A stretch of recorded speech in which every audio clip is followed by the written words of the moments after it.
Notes.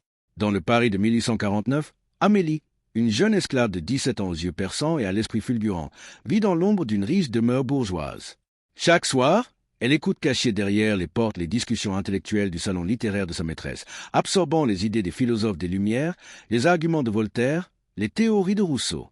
Mais quand elle ose corriger une citation erronée de Montesquieu lors d'un dîner, révélant involontairement son intelligence extraordinaire, elle déclenche un scandale qui menace sa vie même. Les intellectuels parisiens sont fascinés et terrifiés. Une esclave noire qui philosophe mieux qu'eux? L'Église catholique, craignant qu'elle n'inspire d'autres esclaves à la rébellion intellectuelle, ordonne qu'elle soit réduite au silence. Dans un monde où penser est un privilège réservé aux hommes blancs libres, jusqu'où Amélie devra-t-elle aller pour faire entendre sa voix? Avant de savoir le dénouement de cette histoire passionnante, abonnez-vous à la chaîne pour suivre de nouvelles histoires qui émeuvent, inspirent et transforment. Chapitre 1. Le salon de Madame Geneviève Beaumont resplendissait sous les lustres de cristal en ce soir d'octobre 1849. Les murs tapissés de soie verte encadraient une assemblée de l'élite intellectuelle parisienne. Écrivains, philosophes, journalistes, tous venus débattre des idées nouvelles qui agitaient la France post-révolutionnaire. Amélie, une jeune esclave de 17 ans à la peau d'ébène et aux traits délicats, servait silencieusement le vin et les petits fours, invisibles aux yeux des invités brillants qui s'enflammaient pour Voltaire et Rousseau. « Messieurs, proclamait M. Charles Dufresne, un philosophe corpulent d'une cinquantaine d'années, Voltaire a dit avec justesse que l'ignorance est la mère de tous les maux. » Amélie faillit laisser tomber son plateau. Ce n'était pas Voltaire qui avait dit cela, mais Rabelais. Mais elle serra les dents et continua son service, les yeux baissés. Elle connaissait sa place.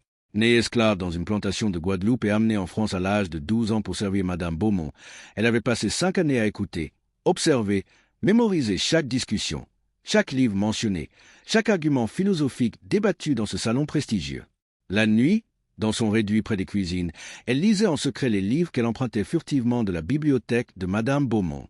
Candide, le contrat social, l'esprit des lois, les lettres persanes. Les mots dansaient devant ses yeux affamés de connaissances, son esprit absorbant les idées révolutionnaires comme une éponge.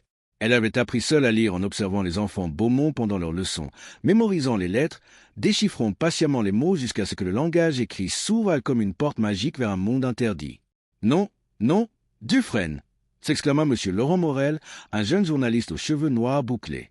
Voltaire a également affirmé que le travail éloigne de nous 3 grands mots, l'ennui, le vice et le besoin. Exactement, approuva Madame Beaumont, une femme élégante de 42 ans aux cheveux gris soigneusement coiffés. C'est dans Candide, si je me souviens bien, une œuvre magistrale qui démontre l'absurdité de l'optimisme aveugle. Amélie, remplissant un verre de vin, sentit les mots monter malgré elle. Elle savait qu'elle devait se taire, que sa survie dépendait de son silence. Mais l'amour de la vérité, cultivé par des années de lecture clandestine, était plus fort que la prudence. « Pardonnez-moi » murmura-t-elle si doucement que seuls quelques invités proches l'entendirent, mais cette citation ne se trouve pas dans Candide. Elle vient de la conclusion de l'œuvre, mais Voltaire ne dit pas exactement cela. Il dit que cultiver son jardin est la solution contre l'ennui, le vice et le besoin. Le silence tomba comme une pierre dans un puits. Tous les regards se tournèrent vers Amélie, stupéfaits. Une esclave qui corrigeait les intellectuels parisiens? C'était impensable. Madame Beaumont devint blanche, puis rouge de fureur. « Amélie, comment oses-tu?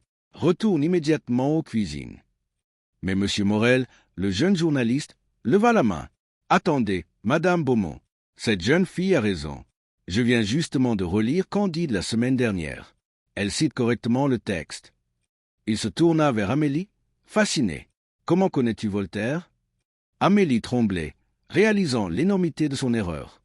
« J'ai entendu parler de lui, monsieur, dans ce salon. Je ne voulais pas. » « Tu as simplement entendu, et tu retiens les citations exactes ?» M. Dufresne s'approcha, la regardant comme un spécimen scientifique curieux. « Peux-tu citer d'autres œuvres ?»« Je vous en prie, messieurs, » intervint Madame Beaumont, sa voix tremblant de colère contenue. C'est une esclave insolente qui a écouté des conversations qu'elle n'aurait jamais dû entendre. Elle sera punie. « Mais madame, » insista Morel avec excitation, « si cette jeune fille possède une telle mémoire, une telle compréhension, c'est fascinant. Cela prouve que même les esclaves sont capables. » « De rien du tout, » coupa sèchement Dufresne. « Une mémoire de perroquet n'est pas de l'intelligence. Elle a simplement répété ce qu'elle a entendu. » Amélie sentit quelque chose se briser en elle. Pas simplement de la peur, mais de la colère.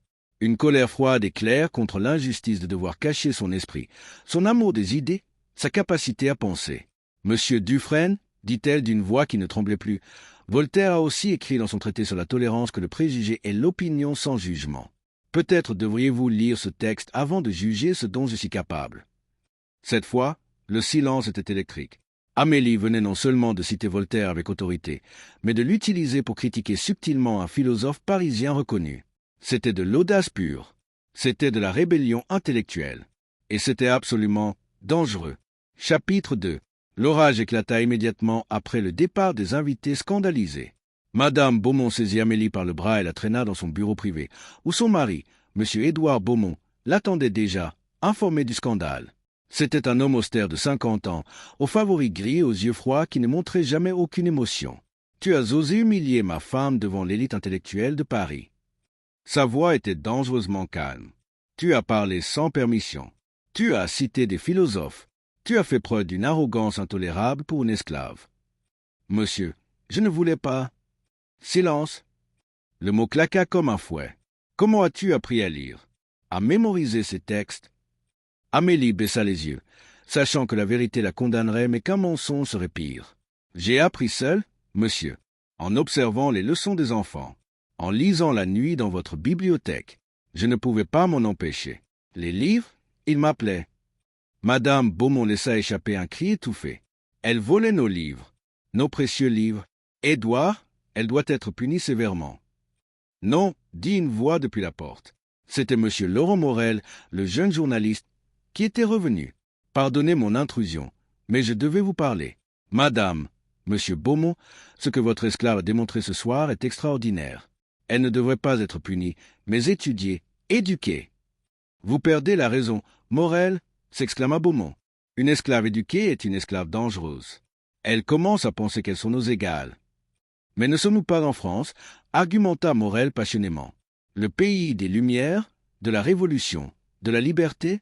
Comment pouvons-nous prêcher l'égalité tout en maintenant des esclaves ignorants? » « L'esclavage existe toujours dans nos colonies, » répliqua froidement Beaumont. « Et cette fille vient de Guadeloupe. Elle reste légalement ma propriété. » Amélie écoutait cet échange avec un mélange d'espoir et de désespoir. Morel essayait de l'aider, mais Beaumont était inflexible. Elle connaissait assez les lois pour savoir qu'elle n'avait aucun droit. Son intelligence même était considérée comme une menace. « Que proposez-vous, Morel ?» demanda finalement Beaumont avec irritation. « Laissez-moi l'interviewer pour mon journal. Testons vraiment ses connaissances. Si elle n'est qu'un perroquet comme Dufresne le prétend, nous le saurons rapidement. Mais si elle possède une vraie intelligence philosophique... » Il hésita. Cela pourrait changer tout ce que nous pensons savoir sur les capacités des esclaves. Les semaines suivantes furent les plus étranges de la vie d'Amélie. Morel revint plusieurs fois, toujours sous prétexte de visiter le salon littéraire, mais en réalité pour l'interroger discrètement dans la bibliothèque pendant qu'elle y nettoyait. Il lui posait des questions sur Montesquieu, sur Rousseau, sur les théories du contrat social, sur la séparation des pouvoirs. Et Amélie répondait, non pas en récitant mécaniquement, mais en analysant, en débattant, en proposant ses propres interprétations. Elle expliqua comment les idées de Rousseau sur la volonté générale pouvaient justifier à la fois la démocratie et la tyrannie. Elle déconstruisit les arguments de Montesquieu sur l'esclavage dans l'esprit des lois, montrant leurs contradictions internes. Elle cita Olympe de Gouges sur les droits des femmes et se demanda pourquoi ces droits ne s'étendaient pas aux esclaves. Morel était stupéfait. « Amélie, tu ne penses pas seulement comme Voltaire. Tu penses mieux que lui sur certains sujets. Ton analyse de la contradiction entre liberté naturelle et esclavage est plus aiguisée que tout ce que j'ai lu. »« C'est parce que je vis cette contradiction. Monsieur Morel, répondit-elle simplement. Voltaire pouvait philosopher sur la liberté confortablement installée dans son château. Moi, je la désire avec chaque fibre de mon être. » Morel commença à écrire. Un article, puis deux, puis une série entière pour son journal progressiste, Le Réformateur, sur l'esclave philosophe de Paris. Il ne révélait pas son nom complet ni son adresse exacte, mais il décrivait ses conversations avec elle, ses idées, son intelligence remarquable. Les articles devinrent sensation. Il fut reproduit dans d'autres journaux. Des débats enflammés éclatèrent dans les cafés parisiens. Une esclave qui philosophait, c'était impossible, c'était un canular, ou bien c'était une preuve terrifiante que l'esclavage reposait sur un mensonge fondamental, l'infériorité supposée des races. Mais alors que la renommée d'Amélie grandissait dans les cercles intellectuels, un danger plus sinistre se profilait. L'Église catholique, toujours puissante malgré la Révolution, commençait à s'inquiéter. Une esclave qui pensait par elle-même, qui remettait en question l'ordre établi, était une menace directe à la doctrine qui justifiait la hiérarchie sociale comme voulue par Dieu. Chapitre 3. Le danger se matérialisa sous la forme du père Augustin Leroux, un prêtre influent de 55 ans aux yeux durs et à la voix sépulcrale, qui se présenta à la demeure Beaumont un matin glacial de décembre. Il était accompagné de Monseigneur Philippe Dubois, un évêque austère qui représentait directement l'archevêché de Paris. Monsieur Beaumont, commença le père Leroux sans préambule de courtoisie, nous sommes venus discuter d'un problème grave qui menace l'ordre moral et social de notre ville. Votre esclave, cette Amélie, est devenue un sujet de scandale. Beaumont, qui n'aimait pas l'Église mais craignait son pouvoir, les reçut dans son bureau avec raideur. En quoi mes domestiques concernent-ils l'Église? Quand vos domestiques répandent des idées dangereuses qui ébranlent les fondements de la société chrétienne, cela nous concerne grandement, répliqua Monseigneur Dubois. Cette fille cite Voltaire, ce blasphémateur notoire.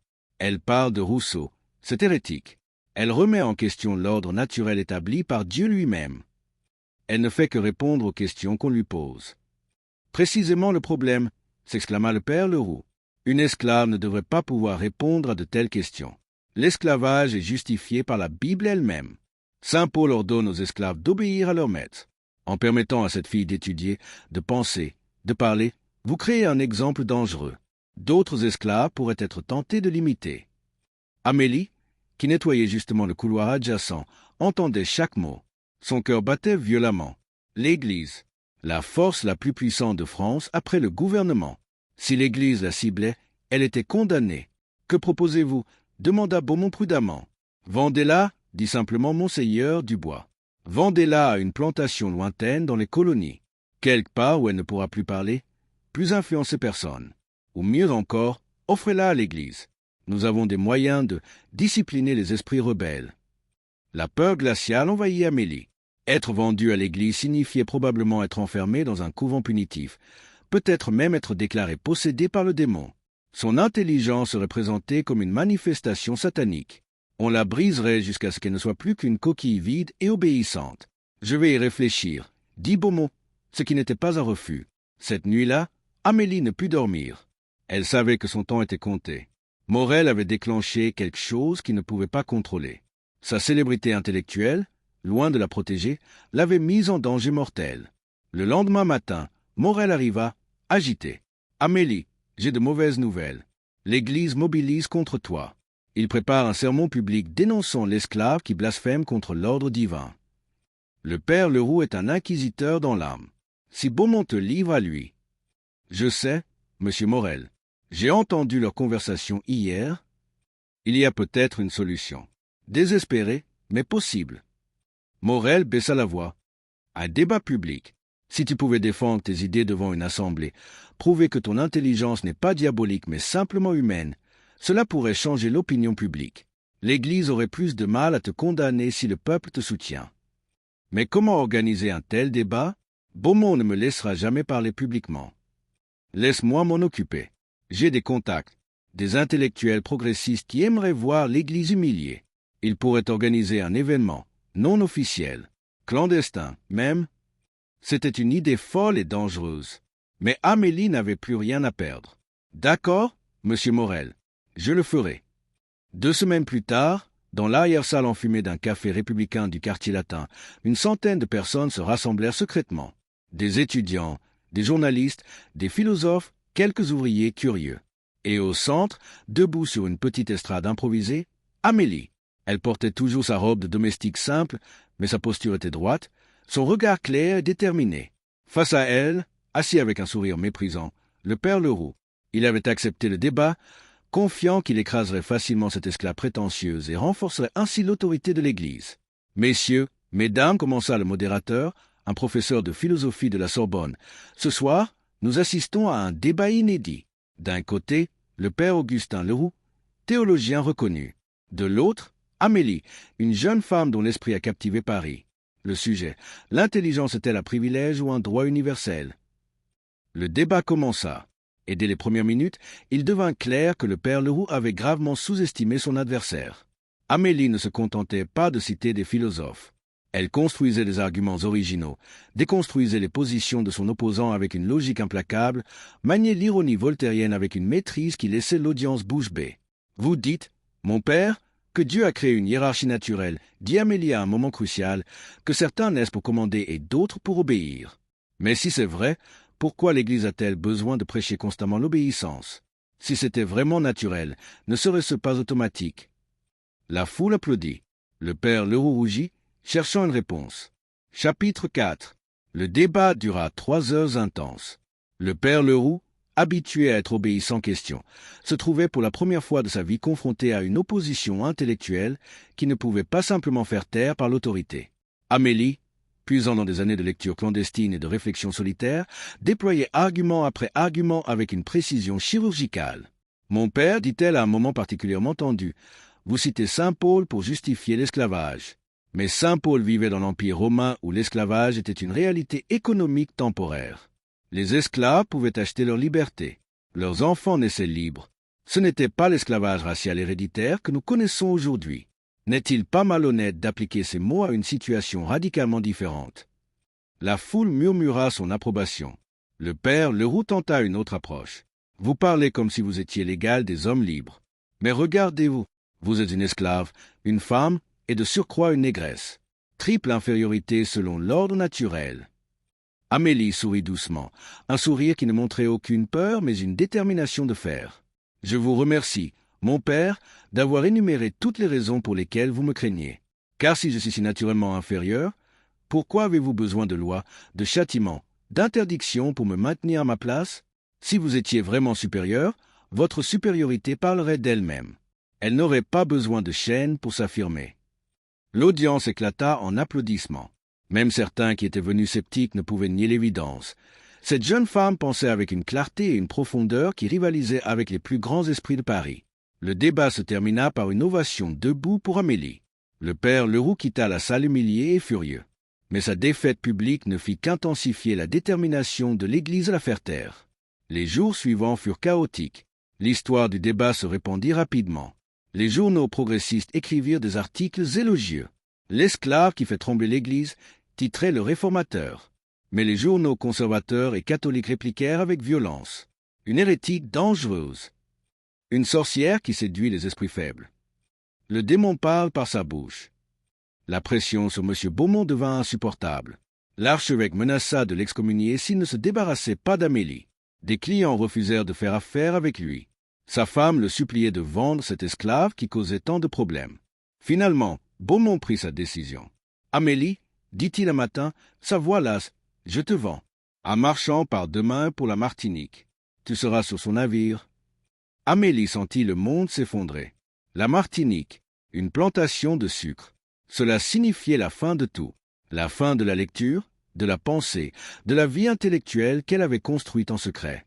Un retour au champ, au travail épuisant sous le soleil, à l'oubli complet. Non! Laurent Morel fit irruption dans le bureau. « Beaumont, vous ne pouvez pas. Pas après ce qu'elle a fait. Pas après avoir prouvé son intelligence devant tout Paris. » « C'est précisément pourquoi je dois m'en débarrasser, » explosa Beaumont. « Elle me coûte ma réputation, mes clients, ma position sociale. L'Église me harcèle. Je ne peux plus la garder. Alors libérez-la, affranchissez-la, pour qu'elle devienne une révolutionnaire libre, une oratrice qui appellera à la rébellion des esclaves. Jamais. » Morel joua alors sa dernière carte. « J'achète sa liberté. Je paierai ce que vous demandez. » Beaumont le regarda, calculant. « Vous n'avez pas les moyens. Je peux obtenir 1000 francs pour elle en Martinique. Je trouverai l'argent. Donnez-moi une semaine. » Cette semaine fut la plus longue de la vie d'Amélie. Morel courut dans tout Paris, sollicitant ses contacts, organisant une souscription publique. Pour la liberté de l'esclave philosophe, proclamait son appel. Des intellectuels contribuèrent. Des étudiants donnèrent leurs maigres économies. Même des ouvriers versèrent quelques sous, inspirés par l'histoire de cette jeune femme qui avait osé défier l'ordre établi. Au 6e jour, Morel avait rassemblé 800 francs. Pas assez. Le 7e jour, à quelques heures du départ prévu pour la Martinique, une contribution inattendue arriva. Madame Beaumont elle-même, en secret, donna les 200 francs manquants. « Pourquoi » demanda Amélie, stupéfaite, quand elle l'apprit. Parce que, dit madame Beaumont doucement, évitant son regard, tu m'as fait honte. Honte de prétendre aimer les Lumières tout en possédant des esclaves. Honte de prêcher Voltaire tout en te traitant comme un objet. Va, sois libre, et ne me fais plus jamais sentir ce que j'ai ressenti ce soir où tu as cité la philosophie mieux que tous mes invités prétentieux. Le 24 décembre 1849, Amélie reçut ses papiers d'affranchissement. Elle était libre. Dies chapitre 5. Les années qui suivirent l'affranchissement miraculeux d'Amélie en ce jour de Noël 1849 furent une période de transformation absolument remarquable et profondément significative, non seulement pour elle personnellement, mais aussi pour le mouvement abolitionniste français tout entier qui gagnait progressivement mais inexorablement en force, en influence et en légitimité morale. Amélie, maintenant officiellement libre mais totalement dépourvue de ressources financières, de position sociale reconnue, ou de réseaux de soutien établis, aurait pu facilement sombrer dans la pauvreté anonyme et désespérée qui était le destin tragique et habituel de tant d'esclaves affranchis abandonnés à eux-mêmes dans une société hostile. Mais son intelligence absolument exceptionnelle, sa célébrité récente et controversée, et surtout le réseau de soutien qu'elle avait involontairement créé lui ouvrir des portes que pratiquement aucune autre femme noire n'avait jamais franchies dans toute l'histoire de France. Laurent Morel, qui au cours des mois précédents était devenu bien plus qu'un simple journaliste, curieux attiré par une histoire sensationnelle, mais un véritable ami dévoué, un défenseur courageux et un allié intellectuel sincère, l'aida généreusement à s'installer dans une petite chambre modeste mais propre et lumineuse du quartier latin, ce quartier effervescent de Paris où étudiants, artistes et révolutionnaires se mélangeaient librement. Il lui présenta systématiquement et patiemment son cercle d'intellectuels progressistes, philosophes, écrivains, journalistes, professeurs, qui, fascinés par son histoire extraordinaire et profondément impressionnés par la profondeur et l'originalité de sa pensée philosophique, l'acceptèrent progressivement dans leurs discussions passionnées et leurs débats enflammés malgré toutes les conventions sociales rigides qui auraient normalement dû l'exclure complètement. « Tu dois absolument écrire, Amélie », lui dit Morel avec insistance lors d'une de leurs nombreuses conversations intenses dans les cafés enfumés et bruyants où se réunissaient habituellement les révolutionnaires socialistes, les penseurs républicains et les réformateurs sociaux. Ton histoire personnelle, tes idées philosophiques originales, ta vision unique de la liberté et de l'égalité vécue de l'intérieur de l'oppression. Le monde entier doit entendre ta voix directement, authentiquement, pas filtrée ou médiatisée à travers mes articles journalistiques qui ne peuvent jamais rendre justice à la complexité de ta pensée. Amélie hésita profondément, paralysée par le doute et la peur. Une femme noire, ancienne esclave sans éducation formelle, qui publierait ses propres écrits philosophiques dans les journaux parisiens. C'était presque impensable, absurde même selon les standards de l'époque. Mais elle se souvenait avec une clarté douloureuse de toutes ces années interminables de silence forcé, de tous ces moments innombrables où elle avait dû retenir désespérément ses pensées, cacher soigneusement son intelligence, simuler l'ignorance pour survivre. Elle ne retournerait jamais, au grand jamais, à ce silence étouffant et dégradant. En mars 1850, seulement 3 mois après son affranchissement, elle publia courageusement son premier essai philosophique formel, Réflexion d'une esclave affranchie sur la liberté et la justice. Le texte dense et sophistiqué, publié initialement dans le Réformateur de Morel, puis rapidement reproduit dans plusieurs autres journaux progressistes à travers Paris et même dans certaines villes de province, était une analyse philosophique remarquablement puissante et originale qui combinait brillamment les idées abstraites des Lumières avec l'expérience concrète, viscérale, douloureusement vécue de l'esclavage réel. Amélie argumentait avec une logique implacable que la vraie liberté authentique n'était absolument pas simplement l'absence négative de chaînes physiques ou de contraintes légales, mais bien plus profondément la capacité positive et active de penser librement, de s'exprimer ouvertement, de participer pleinement et légitimement à la vie intellectuelle, culturelle et politique de la société dans laquelle on vit. On m'a dit constamment toute ma vie que j'étais naturellement inférieur, écrivait-elle avec une éloquence qui touchait le cœur tout en convainquant l'esprit, non pas à cause de mes actions concrètes ou de mes capacités démontrées, mais uniquement à cause de ma naissance, de ma race, de la couleur de ma peau sur laquelle je n'ai aucun contrôle. On m'a systématiquement refusé l'éducation, non pas parce que j'en étais intellectuellement incapable, comme mon histoire le prouve irréfutablement, mais précisément parce qu'on craignait profondément ce que je deviendrais. Ce que je pourrais accomplir, l'exemple que je représenterais si on me permettait d'apprendre à penser de façon critique et indépendante. C'est cette peur même, cette terreur panique que mes maîtres ressentaient face à mon intelligence, qui prouve de façon éclatante le mensonge fondamental et l'hypocrisie complète de l'esclavage. Si nous, les esclaves, étions vraiment naturellement inférieurs comme ils le prétendent, pourquoi auraient-ils besoin de lois draconiennes, de punitions cruelles, d'interdictions rigides pour nous empêcher de nous élever intellectuellement et socialement? L'essai provocateur provoqua immédiatement des réactions explosives et violemment divisées. Les abolitionnistes convaincus, déjà engagés dans la lutte, le saluèrent avec enthousiasme comme une œuvre majeure et révolutionnaire, une contribution philosophique authentique au débat sur l'égalité humaine. Les conservateurs traditionalistes et l'Église catholique institutionnelle le dénoncèrent avec virulence comme une hérésie dangereuse, une attaque blasphématoire contre l'ordre social divinement établi.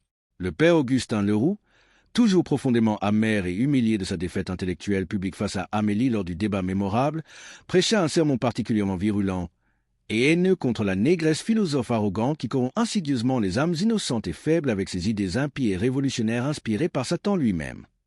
Mais Amélie, ayant goûté à la liberté de penser et de parler ouvertement, ne se tut absolument pas face aux menaces et aux attaques. Elle publia courageusement d'autres essais philosophiques sur des sujets variés, la nature de la justice, les fondements de l'autorité légitime, les droits naturels de l'homme, la relation entre liberté et égalité. Elle donna des conférences publiques dans des salons progressistes qui l'accueillaient avec enthousiasme, participa activement à des débats intellectuels dans les cercles républicains. Sa présence physique même, une femme noire jeune, éloquente, extraordinairement érudite et philosophiquement sophistiquée, remettait radicalement en question toutes les justifications pseudo-scientifiques et théologiques de l'esclavage et du racisme systémique. Elle ne se contentait pas simplement de parler abstraitement de liberté théorique dans des termes philosophiques généraux, elle l'incarnait concrètement, elle la vivait quotidiennement, elle la démontrait par son existence même. En 1852, elle rencontra finalement Victor Schœlcher, le célèbre et vénéré abolitionniste français qui avait joué un rôle absolument crucial et décisif dans l'abolition historique de l'esclavage dans toutes les colonies françaises en 1848. Il fut immédiatement et profondément impressionné par son intelligence, son éloquence et surtout par la façon dont elle combinait théorie philosophique et expérience vécue. Il la présenta chaleureusement à d'autres figures importantes et influentes du mouvement abolitionniste international. Amélie, lui dit Schœlcher avec une émotion sincère lors d'un dîner intellectuel organisé spécialement chez lui pour la présenter à d'autres réformateurs, « Tu es la preuve vivante, irréfutable, incarnée de ce pourquoi nous nous battons depuis des décennies. Non pas par charité condescendante ou pitié paternaliste, mais par justice pure et égalité authentique. Tu démontres de façon éclatante que l'égalité n'est absolument pas un cadeau généreux que nous, les blancs éclairés, donnons magnanimement aux inférieurs reconnaissants, mais un droit naturel inaliénable qu'on ne peut pas légitimement refuser à quiconque sans commettre une injustice fondamentale. Mais tous les combats politiques et intellectuels n'étaient certainement pas gagnés facilement. L'Église catholique française, qui conservait encore énormément de pouvoir dans la France du Second Empire malgré les bouleversements révolutionnaires, n'avait jamais pardonné ni oublié le rôle central d'Amélie dans l'humiliation publique et retentissante du père Leroux lors du débat de 1849. En 1854, lors d'une conférence importante qu'elle donnait devant une large audience sur le thème provocateur « La philosophie des Lumières et la question sociale contemporaine », un groupe organisé et bruyant de manifestants catholiques, conservateurs et réactionnaires tenta violemment de perturber l'événement, criant qu'elle était une hérétique blasphématoire, une ennemie mortelle de Dieu et de la civilisation chrétienne, une corruptrice des mœurs. Amélie les affronta avec un calme impressionnant et une dignité remarquable depuis l'estrade surélevée. « Vous dites avec conviction que je suis l'ennemi de Dieu, dit-elle d'une voix claire, forte et parfaitement contrôlée qui porta dans toute la salle agitée et hostile. Mais permettez-moi de vous poser une question simple et directe. Quel Dieu exactement défendez-vous avec tant de passion? Un Dieu qui bénit les chaînes de l'esclavage? Un Dieu qui justifie théologiquement l'oppression systématique des faibles par les forts? Un Dieu qui crée délibérément certains hommes pour dominer cruellement et d'autres pour ramper servilement? Ce n'est certainement pas le Dieu dont parle votre propre Bible que vous prétendez vénérer. Ce Dieu qui proclame que tous les êtres humains sont créés à son image divine, qui commande explicitement d'aimer son prochain comme soi-même sans exception. Si je suis vraiment l'ennemi de votre Dieu, c'est uniquement parce que votre Dieu n'est pas le vrai Dieu, mais une idole fabriquée, une construction humaine créée cyniquement pour justifier vos privilèges injustes et votre domination immorale. Le silence tomba lourdement sur la salle. Puis, lentement mais sûrement, des applaudissements éclatèrent, d'abord timides, puis de plus en plus forts et enthousiastes. Même certains des manifestants catholiques semblèrent profondément troublés, leur certitude dogmatique ébranlée par la logique implacable et l'éloquence passionnée. Amélie ne se maria jamais. Choisissant délibérément de consacrer absolument toute son énergie considérable, tout son temps précieux, toute sa passion intellectuelle à l'écriture prolifique, à l'enseignement dévoué et à la lutte incessante pour l'égalité et la justice sociale. En 1856, Elle ouvrit courageusement avec ses maigres économies et quelques donations généreuses une petite école modeste à Paris spécifiquement pour les enfants noirs et les enfants pauvres de toutes origines, leur enseignant non seulement les compétences basiques de lire et écrire, mais aussi et surtout à penser de façon critique et indépendante, à questionner courageusement l'autorité injuste, à connaître leurs droits naturels inaliénables, à ne jamais accepter passivement l'oppression. En 1870, à l'âge de 38 ans et au sommet de sa maturité intellectuelle, elle publia enfin son œuvre philosophique majeure et définitive, De l'esclavage à la liberté, mémoire philosophique d'une conscience affranchie. Le livre substantiel et profond racontait son histoire personnelle extraordinaire avec une honnêteté brutale, mais aussi développait méticuleusement une théorie complète, cohérente et originale de la justice sociale, combinant brillamment les idées abstraites des philosophes des Lumières avec sa propre expérience unique et irremplaçable de l'oppression vécue de l'intérieur. Il devint rapidement un texte absolument fondamental et incontournable pour les mouvements d'égalité raciale et sociale en France et progressivement au-delà des frontières nationales. Amélie vécut une vie longue et productive jusqu'en 1889, mourant paisiblement à l'âge de 57 ans d'une pneumonie.